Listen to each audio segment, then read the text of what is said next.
ಸೂರಜ್ ರೇವಣ್ಣ ವಿರುದ್ಧ ಕೇಳೋಕ್ ಸಿಕ್ಕಿರೋ ಗಂಭೀರ ಆರೋಪ ಪ್ರಕರಣ. ಸದ್ಯಕ್ಕೆ ಈ ಪ್ರಕರಣ ಕಾನೂನಾತ್ಮಕವಾಗಿ ಸೂರಜ್ ರೇವಣ್ಣಗೂ ಕೂಡ ಉರುಳಾಗೋ ಎಲ್ಲ ಸಾಧ್ಯತೆ ಕಂಡು ಬರ್ತಾ ಇದೆ. ಅದರಲ್ಲೂ ಲೈಂಗಿಕ ದೌರ್ಜನ್ಯ ಕೇಸ್ನಲ್ಲಿ ಸೂರಜ್ ಈಗ ಆಲ್ರೆಡಿ ಅರೆಸ್ಟ್ ಆಗಿದ್ದಾರೆ. ಸದ್ಯಕ್ಕೆ ಹಿಮ್ಸ್ ಆಸ್ಪತ್ರೆಯತ್ತ ಜೆಡಿಎಸ್ ಎಂಎಲ್ಸಿಯನ್ನ ಕರೆದುಕೊಂಡು ಹೋಗ್ಲಾಗ್ತಾ ಇದೆ. ಹೆಲ್ತ್ ಚೆಕಪ್ ಮಾಡಿಸಲಾಗುತ್ತೆ ಸೂರಜ್ ರೇವಣ್ಣ ಅವರಿಗೆ. ಹಾಸನ ಸೆಂಟ್ ಠಾಣೆಯಿಂದ ಇದೀಗ ವೈದ್ಯಕೀಯ ತಪಾಸಣೆಗೆ ಸೂರಜ್ ರೇವಣ್ಣ ಅವರನ್ನ ಶಿಫ್ಟ್ ಮಾಡಲಾಗ್ತಾ ಇದೆ. ದೃಶ್ಯವನ್ನ ಗಮನಿಸ್ತಾ ಇದ್ದೀರಿ. ಯಾವುದೇ ವ್ಯಕ್ತಿ ಅರೆಸ್ಟ್ ಆದ ಬೆನ್ನಲ್ಲೇ ಅವರ ರೂಟೀನ್ ಹೆಲ್ತ್ ಚೆಕಪ್ ಮಾಡಿಸೋದು ಕ್ರಮ, ಪೊಲೀಸರ ಫಾರ್ಮಲ್ ಪ್ರೊಸೀಜರ್.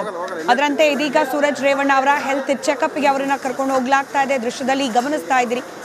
ಭಾರಿ ಗಂಭೀರವಾಗಿ ಕೈಯನ್ನ ಹಿಂದೆ ಕಟ್ಕೊಂಡು ಡೀಸೆಂಟ್ ಆಗಿ ತಮ್ಮ ಮೇಲೆ ಬಂದಿರೋ ಆರೋಪಕ್ಕೂ ತಮಗೂ ಸಂಬಂಧವೇ ಇಲ್ಲ ಅನ್ನೋ ರೀತಿಯಲ್ಲಿ ಸೂರಜ್ ರೇವಣ್ಣ ನಡ್ಕೊಂಡು ಹೋಗ್ತಾ ಇರುವ ದೃಶ್ಯವನ್ನ ಗಮನಿಸ್ತಾ ಇದ್ದೀರಿ.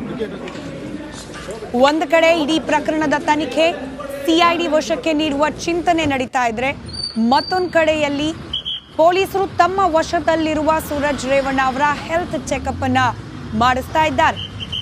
ಲೈಂಗಿಕ ದೌರ್ಜನ್ಯ ಆರೋಪ ಸೂರಜ್ ರೇವಣ್ಣ ಅವರ ವಿರುದ್ಧವಾಗಿ ಕೇಳೋಕ್ ಸಿಕ್ಕಿರೋದು. ಅದರಲ್ಲೂ ತಮ್ಮ ಪಕ್ಷದ ಕಾರ್ಯಕರ್ತನೋರ್ವನಿಗೆ, ಒಬ್ಬ ಪುರುಷನಿಗೆ ಲೈಂಗಿಕ ದೌರ್ಜನ್ಯ ನೀಡಿದ್ದಾರೆ ಸೂರಜ್ ರೇವಣ್ಣ ಅನ್ನೋ ಆರೋಪ. ಇದೇ ಆರೋಪ ಪ್ರಕರಣಕ್ಕೆ ಸಂಬಂಧಪಟ್ಟಂತೆ ರಾತ್ರೋರಾತ್ರಿ ಅವರನ್ನ ಅರೆಸ್ಟ್ ಮಾಡಲಾಗಿದೆ. ಇನ್ಫ್ಯಾಕ್ಟ್ ಬೆಳಗಿನ ಜಾವ ಅವರನ್ನ ವಶಕ್ಕೆ ಪಡೆಯಲಾಗಿದೆ. ನಂತರದಲ್ಲಿ ಇದೀಗ ಹೆಲ್ತ್ ಚೆಕಪ್ ಹಿಮ್ಸ್ನಲ್ಲಿ ಸೂರಜ್ ರೇವಣ್ಣ ಅವರ ಮೆಡಿಕಲ್ ಎಕ್ಸಾಮಿನೇಷನ್ ನಡೆಯುತ್ತೆ. ಇನ್ನೇನು ಕೆಲವೇ ಕ್ಷಣಗಳಲ್ಲಿ ಅವರನ್ನ ಪೊಲೀಸ್ ಠಾಣೆಯಿಂದ ಈಗ ವೈದ್ಯಕೀಯ ತಪಾಸಣೆಗೆ ಹಿಮ್ಸ್ಗೆ ಕರ್ಕೊಂಡು ಬಂದಿರುವ ಸಂದರ್ಭದ ದೃಶ್ಯವನ್ನ ನೀವು ಗಮನಿಸ್ತಾ ಇದ್ದೀರಿ. ರೂಟೀನ್ ಚೆಕಪ್, ಅವರ ಬ್ಲಡ್ ಪ್ರೆಷರ್ ಹಾಗೆ ಇತ್ಯಾದಿ ವೈಟಲ್ಸ್ ಯಾವ ರೀತಿ ಇದೆ ಅನ್ನೋದನ್ನ ಗಮನಿಸಲಾಗುತ್ತೆ. ಅದಾದ ನಂತರದಲ್ಲಿ ಬಹುಶಃ ನ್ಯಾಯಾಧೀಶರ ಸಮ್ಮುಖದಲ್ಲೂ ಕೂಡ ಅವರನ್ನ ಕರ್ಕೊಂಡು ಹೋಗಿ ನಿಲ್ಲಿಸಲಾಗುತ್ತೆ.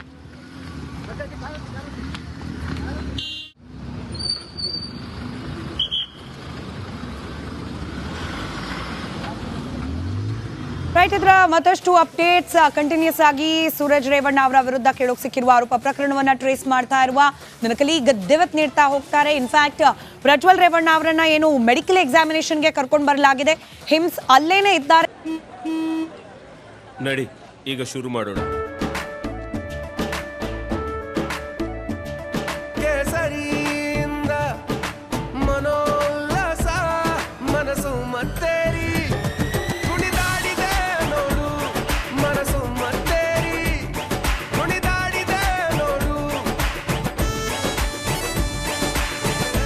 ಕ್ಷಣ ಕ್ಷಣವೂ ಆಚರಿಸಿ ಕೇಸರಿ ಹಬ್ಬ. ವಿಮಲ್ ಬಾಯಲ್ಲಿ ಹೇಳಿ ಕೇಸರಿ. ದಿವತ್, ಸದ್ಯಕ್ಕೆ ದಿವತ್ ಏನ್ ಗಮನಿಸಿದ್ರಿ? ಹಾವ ಭಾವ ಹೇಗಿತ್ತು ಸೂರಜ್ ರೇವಣ್ಣ ಅವರದ್ದು? ಎಷ್ಟೊತ್ತಾಗಬಹುದು ಈ ವೈದ್ಯಕೀಯ ತಪಾಸಣೆಗೆ? ಇದಾದ್ಮೇಲೆ ನಂತರದಲ್ಲಿ ಏನ್?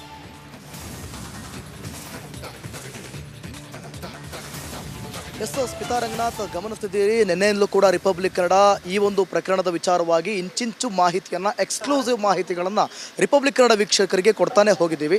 ಯಾವಾಗ ನಿನ್ನೆ ತೋಟದ ಮನೆಯಲ್ಲಿ ಒಂದಷ್ಟು ವಿಚಾರಣೆ ಮಾಡಿದಂತಹ ಪೊಲೀಸ್ನವರು ಸಿಬ್ಬಂದಿ ಅದಾದ ಮೇಲೆ ಸುಮಾರು 6:15 ಅವರು ಮನೆಯಿಂದ ಕರ್ಕೊಂಡು ಸುಮಾರು 7:40 ಸುಮಾರಿಗೆ ಹಾಸನದ ಸೆನ್ ಠಾಣೆಗೆ ಕರ್ಕೊಂಡು ಬಂದು ಸುಮಾರು ಒಂದು 11:40 ವಿಚಾರಣೆ ನಡೆಯುತ್ತೆ. ಅದಾದ ಬಳಿಕ ಏನು DR ಕ್ವಾರ್ಟರ್ಸ್ಗೆ ಕರ್ಕೊಂಡು ಹೋಗಿ ಅವರನ್ನು ಅಲ್ಲೇ ಉಳಿಸುವಂಥ ಪ್ರಯತ್ನ ಆಗುತ್ತೆ. ಅದರಲ್ಲಿ ಅವ್ರಿಗೆ ಅಡ್ಜಸ್ಟ್ ಆಗೋದಿಲ್ಲ. ಅದಾದ ಬಳಿಕ ಅವ್ರನ್ನ ಬಟ್ಟೆನ ಚೇಂಜ್ ಮಾಡಿ, ಡ್ರೆಸ್ ಚೇಂಜ್ ಮಾಡಿಸಿ ವಾಪಸ್ ಕರ್ಕೊಂಬರ್ತಾರೆ. ರಾತ್ರಿ ಪೂರ್ತಿ ಅವರು ಅಲ್ಲೇ ಇರ್ತಾರೆ. ಅದಾದ ಮೇಲೆ 4 ಗಂಟೆಗೆ ಸಕಲೇಶ್ಪುರದ DYSP ಪ್ರಮೋದ್ ಕುಮಾರ್ ಅವರ ಆದೇಶ ಆಗುತ್ತೆ. ಹೌದು, ಬಂಧನ ಆಗಿದೆ ಅಂತೇಳಿ ಅಧಿಕೃತ ಆದೇಶ. ಅದಾದ ಬಳಿಕ ಮೆಡಿಕಲ್ ಚೆಕಪ್ಗೆ ಅವ್ರನ್ನ ಕರೆದುಕೊಂಡು ಹೋಗೋದಕ್ಕೆ ಎಲ್ಲ ರೀತಿಯ ಸಿದ್ಧತೆಯನ್ನು ಮಾಡಿಕೊಳ್ಳಲಾಗ್ತಿತ್ತು. ಹಾಸನದ ಹಿಮ್ಸ್ ಆಸ್ಪತ್ರೆಗೆ ಈಗಾಗಲೇ ಅವರನ್ನು ನೇರ ದೃಶ್ಯಾವಳಿಗಳನ್ನು ಕೂಡ ನೋಡಿದ್ರಿ. ಅವರನ್ನು ಮೆಡಿಕಲ್ ಚೆಕಪ್ಗೆ ಅಂತ ಹೇಳಿ ಕರೆದುಕೊಂಡು ಬಂದಿದ್ದಾರೆ. ಸುಮಾರು ಒಂದು 30ರಿಂದ 40 ನಿಮಿಷಗಳ ಕಾಲ ಈ ಒಂದು ಮೆಡಿಕಲ್ ಚೆಕಪ್ ಆಗುವಂಥ ಸಾಧ್ಯತೆ ಇದೆ. ಅದಕ್ಕೂ ಬೇಗವೂ ಕೂಡ ಆಗ್ಬೋದು. ನೋಡಿ, ನಿನ್ನೆ ಇದ್ದಂಥ ಕಾನ್ಫಿಡೆನ್ಸ್, ರಿಪಬ್ಲಿಕ್ ಕನ್ನಡ ಜೊತೆ ಎಕ್ಸ್ಕ್ಲೂಸಿವ್ ಆಗಿ ಮಾತನಾಡಿದಂಥ ಕಾನೂನಿಗೆ ನಾನು ತಲೆಬಾಗ್ತೀನಿ ಅಂತೇಳಿ ಸೂರಜ್ ರೇವಣ್ಣ ಹೇಳಿದರು. ನಮ್ಮ ಮೇಲೆ ಷಡ್ಯಂತ್ರ ನಡೀತಾ ಇದೆ ಅಂತ ಹೇಳಿದರು. ನಿನ್ನೆ ಇದ್ದಂಥ ಆ ಒಂದು ಕಾನ್ಫಿಡೆನ್ಸ್ ಎಲ್ಲೋ ಒಂದು ಕಡೆ ಕಮ್ಮಿ ಆಗಿರೋ ರೀತಿಯಲ್ಲೂ ಕೂಡ ಕಾಣ್ತಾ ಇದೆ. ಒಂದು ಈಗಾಗಲೇ ಬಂಧನ ಆಗಿರೋದ್ರಿಂದ ನೆಕ್ಸ್ಟ್ ಮೆಡಿಕಲ್ ಟೆಸ್ಟ್ ಆದಂಥ ಬಳಿಕ ಅವರೊಬ್ಬರು MLC ಆಗಿರೋದ್ರಿಂದ, ಸೊ ಜನಪ್ರತಿನಿಧಿ ಆಗಿರೋದ್ರಿಂದ ಜನಪ್ರತಿನಿಧಿ ನ್ಯಾಯಾಲಯಕ್ಕೆ ಅವರನ್ನು ಹಾಜರುಪಡಿಸುವ ಸಾಧ್ಯತೆ ದಟ್ಟವಾಗಿ ಕಾಣ್ತಾ ಇದೆ. ಅಂದರೆ ಬೆಂಗಳೂರಿಗೆ ವರ್ಗಾಯಿಸುವ ಸಾಧ್ಯತೆ ಕಾಣ್ತಾ ಇದೆ. ಅದಾದ ಬಳಿಕ ಅಲ್ಲಿ ಮತ್ತೆ ಏನಾದರೂ ಹೊಳೆನರಸೀಪುರ ಠಾಣೆಗೆ ಅಥವಾ ಇದೇ ಸೆಂಟ್ ಠಾಣೆಗೆ ಕಸ್ಟಡಿಗೆ ಏನಾದರೂ ಕೊಟ್ಟರೆ ಅವರ ತೋಟದ ಮನೆಯಲ್ಲಿ ಮಹಜರು ಪ್ರಕ್ರಿಯೆಗಳು ಮುಂದಿನ ಹಂತದಲ್ಲಿ ಮತ್ತೆ ವಿಚಾರಣೆಗಳು, ತನಿಖೆಗಳು ನಡೀತಾ ಹೋಗುತ್ತೆ. ಸ್ಮಿತಾ.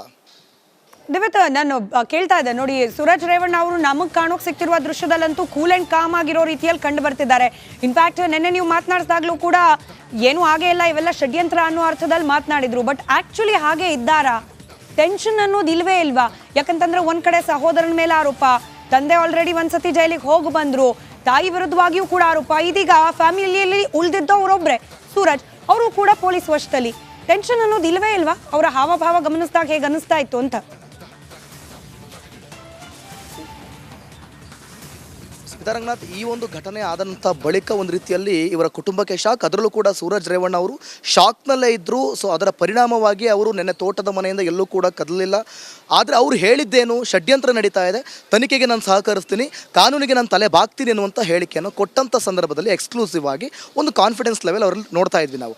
ಆದರೆ ಯಾವಾಗ ವಿಚಾರಣೆ 1 ಗಂಟೆಯಿಂದ 2 ಗಂಟೆ, 2 ಗಂಟೆಯಿಂದ 3 ಗಂಟೆಗಳ ಕಾಲ ತೆಗೆದುಕೊಳ್ತೋ ಆಗ ಸುಮಾರು 11:30ರಿಂದ 11:35 ಸುಮಾರಿಗೆ ಅವರು ಠಾಣೆಯಿಂದ ಹೊರಬಂದಂಥ ಸಂದರ್ಭದಲ್ಲಿ ಅವರ ಮುಖದಲ್ಲಿ ಒಂದು ರೀತಿಯಲ್ಲಿ ಭಯನೋ ಅಥವಾ ಸಂಕೋಚ, ಒಂದು ರೀತಿಯಲ್ಲಿ ಈ ರೀತಿ ಆಗೋಯ್ತಲ್ಲ, ಪರಿಸ್ಥಿತಿ ಹಿಂಗಾಯ್ತಲ್ಲ ಅನ್ನುವಂಥ ಮುಖಭಾವನೆಯನ್ನು ನಾವೆಲ್ಲರೂ ಕೂಡ ಅಬ್ಸರ್ವ್ ಮಾಡಿದ್ವಿ ಅವ್ರ ಹತ್ರ. ಅದಾದಮೇಲೆ ಅಲ್ಲಿಂದ ಅವರು DR ಕ್ವಾರ್ಟರ್ಸ್ಗೆ ಕರ್ಕೊಂಡು ಹೋದಾಗ ಸಂದರ್ಭದಲ್ಲೂ ಅಷ್ಟೇ, ಯಾವಾಗ ನಾವು ಅವ್ರನ್ನ ಫಾಲೋ ಮಾಡಿದ್ವೋ, ಸೂರಜ್ ರೇವಣ್ಣ ಅವ್ರನ್ನ ಫಾಲೋ ಮಾಡಿದ್ದನ್ನು ಅವರೇ ಸ್ವತಃ ನಮ್ಮ ಗಾಡಿಯನ್ನು ನೋಡಿ ಅಥವಾ ನಮ್ಮನ್ನು ನೋಡಿ ಅವರ ಮುಖ ಯಾವ ರೀತಿ ಇತ್ತು ಅಂತಂದರೆ ನಿಜಕ್ಕೂ ಕೂಡ ಇಂಥ ಪರಿಸ್ಥಿತಿ ಬಂತಲ್ಲ ಅಂತ ಒಂದು ಕಣ್ಣಲ್ಲಿ ನೀರು ತುಂಬಿಕೊಂಡು ರೀತಿಯಲ್ಲಿ ಅವರು ಇದ್ರು. ಮತ್ತು ಟೆನ್ಷನ್ ಆಗಿದ್ರು, ಗಾಬರಿ ಆಗಿದ್ದಂತೂ ಸತ್ಯ. ಅದಾದ ಬಳಿಕ ಇವಾಗ ಅವ್ರನ್ನ ನೋಡ್ತಾ ಇದ್ರೆ ಅಂದರೆ ಮೆಡಿಕಲ್ ಚೆಕಪ್ಗೆ ಈಗ ಅವ್ರನ್ನ ಕರ್ಕೊಂಡು ಹೋಗುವಾಗ ನೋಡ್ತಾ ಇದ್ರೆ ಸದ್ಯಕ್ಕೆ ಕಾಮ್ ಆಗಿ ಕೂಲ್ ಆಗಿದ್ದಾರೆ. ಹಿಂದೆ ಕೈ ಕೊಟ್ಕೊಂಡು ಟೀ-ಶರ್ಟನ್ನು, ಕೆಂಪು ಬಣ್ಣದ ಟೀ-ಶರ್ಟನ್ನು ಧರಿಸ್ಕೊಂಡು ಮೆಡಿಕಲ್ ಚೆಕಪ್ಗೆ ಹೋಗಿದ್ದಾರೆ ಸ್ಮಿತಾ. ಸೊ ಕಾದೋಣ ಏನಾಗುತ್ತೆ ಅಂತ ಹೇಳಿ ಅದಾದ ಬಳಿಕ.